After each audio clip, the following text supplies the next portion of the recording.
Hello everyone. இன்றைக்கி நம்ம பார்க்க போகிற டாபிக் வந்து ட்ரைகஸ்பைட் வால்வ். அதாவது இந்த ட்ரைகஸ்பைட் வால்வ் அப்படிங்கிறது எங்கே இருக்கும் அப்படின்னா, நம்ம ஹார்ட்டில் இருக்கிற ஒரு 3 டிஷ்யூ இருக்கிற ஒரு வால்வ். இப்போது ஹார்ட்டில் வந்து நமக்கு லப்டப் அப்படிங்கிற சவுண்டு கேட்குது பார்த்தீங்களா? அந்த லப்டப் சவுண்டு எங்கேருந்து கேட்கும் அப்படின்னா, நம்ம நினச்சிட்ருக்கோம் இதயம் சுருங்கும் போதும் விரியும் போது இந்த லப்டப் சவுண்டு கேட்குது அப்படின்னு நம்ம நினச்சிட்ருக்கோம். ஆனால் உண்மையாலுமே இதயம் சுருங்கும் போது விரியும் போது என்ன நடக்கும் அப்படின்னா, அந்த இதயம் சுருங்கும் போதும் விரியும் போதும் நம்ம ஹார்ட்டில் வந்து மொத்தம் 4 வால்வ் இருக்குது. அதில் முக்கியமான ஒரு 2 வால்வ் வந்து இந்த ட்ரைகஸ்பைட் வால்வு, மிட்ரல் வால்வ்னு சொல்லுவாங்க. அதாவது நம்ம எல்லாருக்குமே தெரியும், நம்ம இதயத்தில் வந்து 4 சேம்பர் இருக்குது, 4 அறைகள் இருக்குது. Right atrium, right ventricle, left atrium, left ventricle.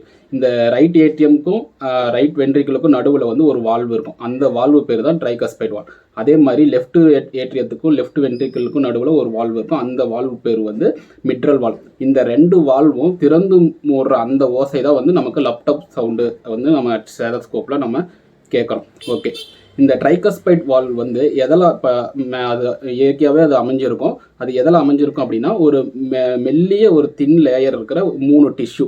ஆனால் அது மெல்லிய தின் லேயர்னு நம்ம சொன்னாலுமே கூட அது வந்து ஸ்ட்ராங்காகவே இருக்குது. ஏன்னா இதயம் உருவாகிறதுலேருந்து இறக்குற வரைக்குமே அந்த ட்ரைகஸ்பைட் வால்வ் வந்து ஃபங்க்ஷன் ஆகிட்டே இருக்கும். எப்படி இதயம் ஃபங்க்ஷன் ஆகிட்டே இருக்கோ அதே மாதிரி அந்த ட்ரைகஸ்பைட் வால்வ் வந்து ஃபங்க்ஷன் ஆகிட்டே இருக்கும். இந்த ட்ரைகஸ்பைட் வால்வோட முக்கியமான வேலை என்னென்னா, அந்த ரத்தம் ரைட் ஏட்ரியத்தில் இருக்கிற பிளட்டு ரைட் வென்ட்ரிக்கிளுக்கு போகிற அந்த டைரக்ஷனை அது வந்து கன்ஃபார்ம் பண்ணும். அதாவது டைரக்ஷனை வந்து ரைட் ஏட்ரியம் வந்து பிளட்டு ஃபில் ஆனதுக்கப்புறம், அதாவது ஆக்சிஜன் இல்லாத பிளட் ரைட் ஏட்ரியத்தில் ஃபில் ஆகும். அப்படி ஃபில் ஆனதுக்கப்புறம் அது ரைட் வென்ட்ரிக்கிளுக்கு அந்த பிளட்டு போகும். அப்படி பிளட்டு போகும்போது சரியான அளவு தான் போகுதா, சரியான டைரக்ஷனில் போகுதா அப்படிங்கிறத மானிட்டர் பண்ணுறதும் அதை கண்ட்ரோல் பண்ணுறதும் தான் இந்த ட்ரைகஸ்பைட் வால்வோட வேலையே. இன்னொரு வேலை என்னன்னா, இப்போ பிளட் வந்து ரைட் ஏட்ரியத்துலேருந்து ரைட் வென்ட்ரிக்கிளுக்கு கீழே இறங்கிடுச்சு. மறுபடியும் கீழே இறங்கின இந்த பிளட் வந்து ரைட் வென்ட்ரிக்கிள்லேருந்து லங்குக்கு போகணும். லங்குக்கு போகாமல் மறுபடியும் ரிவர்ஸில் ரைட் ஏட்ரியத்துக்குள்ளே அந்த பிளட்டு போகிறத ஸ்டாப் பண்ணுறதும் இந்த ட்ரைகஸ்பைட் வால்வோடைய வேலை.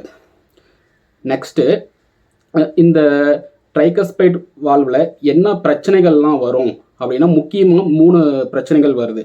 அதாவது ட்ரைகஸ்பைட் அட்ரிசியா, ட்ரைகஸ்பைட் ரெகர்ஜிடேஷன்ஸ் அண்டு ட்ரைகஸ்பைட் ஸ்டீனோசிஸ் அப்படிங்கிற ஒரு 3 ப்ராப்ளம் இருக்குது. இந்த ட்ரைகஸ்பைட் அட்ரிசியாங்கிற இந்த ஃபஸ்ட் ப்ராப்ளம் என்னென்னா, பிறப்புலேயே பர்த் டிஃபெக்ட்னு சொல்லுவாங்க.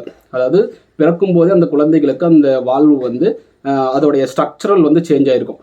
அந்த நம்ம ஏற்கனவே சொன்ன மாதிரி அந்த 3 டிஷ்யூ, அந்த ட்ரைகஸ்பைட்டுங்கிறது வந்து 3 டிஷ்யூ இருக்கும். அந்த 3 டிஷ்யூ இப்படி ஒன்றோட ஒன்று இப்படி பின்னன மாதிரி இருக்கணும். ஆனால் அது அப்படி இல்லாமல் அதோட ஸ்ட்ரக்சரில் ஏதாவது கொஞ்சம் அப்நார்மலோ இல்லை கேப் நிறையா இருக்குது, இல்லை அந்த க்ளோஸ் ஆகிறது கரெக்டாக ஆகலை அப்படிங்கிற மாதிரி அந்த பர்த்லேயே இருக்குங்கிற அந்த பிரச்சனை தான் வந்து ட்ரைகஸ்பைட் அட்ரிசியான்னு சொல்லுவாங்க.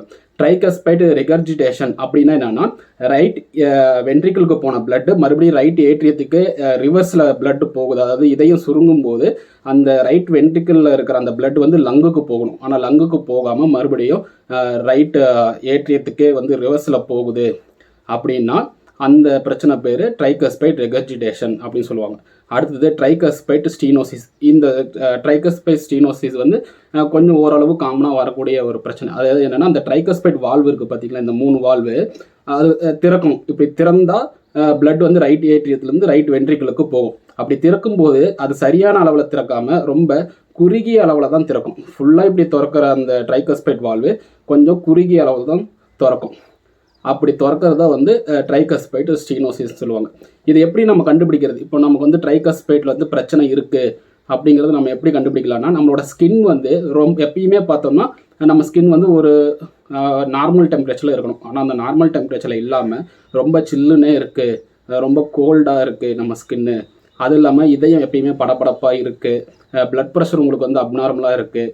அதே மாதிரி ஸ்டெதஸ்கோப்பில் பார்க்கும்போது அந்த லப்டப் சவுண்டு வந்து கரெக்டாக இல்லாமல் அப்நார்மலாக அந்த லப்டப் சவுண்டு வந்து வருது. இது எல்லாமே நம்ம ட்ரைகஸ்பைட் வால்வில் நமக்கு பிரச்சனை இருக்கிறத நம்ம கண்டுபிடிக்கிறதுக்கான வழிகள். சரி, வேறு எப்படி கண்டுபிடிக்கலாம் அப்படின்னா, செஸ்ட் எக்ஸ்ரே எடுக்கிறது, இகேஜி எடுக்கிறது, அப்புறமேட்டு கார்டியாக் கத்தீட்ரைசேஷன் பண்ணும்போது இந்த மாதிரி வகையிலையும் வந்து இந்த ட்ரைகஸ்பைட் வால்வில் பிரச்சனை இருக்கிறத நம்ம கண்டுபிடிக்கலாம்.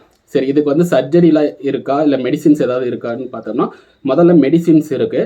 அதாவது டையூரிட்டிக்ஸுங்கிற கேட்டகரியில் இருக்கிற மெடிசின்ஸு நம்ம ஃபஸ்ட்டு கொடுப்பாங்க. ஆனால் இந்த டையூரிட்டிக் கேட்டகரியில் இருக்கிற மெடிசின் வந்து ஓரளவுக்கு தான் இந்த ட்ரைகஸ்பைட் வால்வுக்கு வந்து யூஸ் ஆகும். இன்கேஸ் சிவியராக இந்த ட்ரைகஸ்பைட் வால்வில் வந்து பிரச்சனை இருக்குங்கிற பட்சத்தில் நம்ம சர்ஜரிக்கு தான் போகணும். அந்த சர்ஜரியில் என்ன பண்ணுவாங்கன்னா, இயற்கையாக இருக்கிற அந்த டிஷ்யூவையே முடிஞ்ச அளவுக்கு சரி பண்ண பார்ப்பாங்க.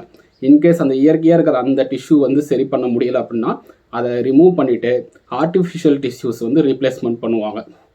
ஸோ இந்த ட்ரைகஸ்பைட் வால்வில் பிரச்சனை வந்து அந்த பேஷண்ட் வந்து என்ன பண்ணணும் அப்படின்னா, கண்டிப்பாக ஸ்மோக் பண்ணக்கூடாது. ஸ்மோக்கை வந்து கண்டிப்பாக அவாய்ட் பண்ணிடணும். நெக்ஸ்ட்டு வந்து ஓவராக ஒர்க் அவுட் பண்ணக்கூடாது. இப்போ நீங்கள் ஜிம்முக்கோ போகிறீங்க, இல்லை எக்ஸசைஸ் ஏதாவது பண்ணுறீங்க அப்படின்னா ஒரு மாடரேட்டாக மீடியமான அளவில் தான் நீங்கள் பண்ணணும். ரொம்ப ஹெவி ஒர்க் அவுட்ஸ்லாம் எதுவும் பண்ணக்கூடாது. நெக்ஸ்ட்டு வந்து ரொம்ப ஸ்ட்ரெஸ் ஆகக்கூடாது. உங்களோட பிபி வந்து எப்பயுமே கண்ட்ரோலில் வச்சுக்கணும். ஸோ இந்த 4 விஷயத்தையுமே வந்து நீங்கள் ரெகுலராக செக் பண்ணிக்கணும்.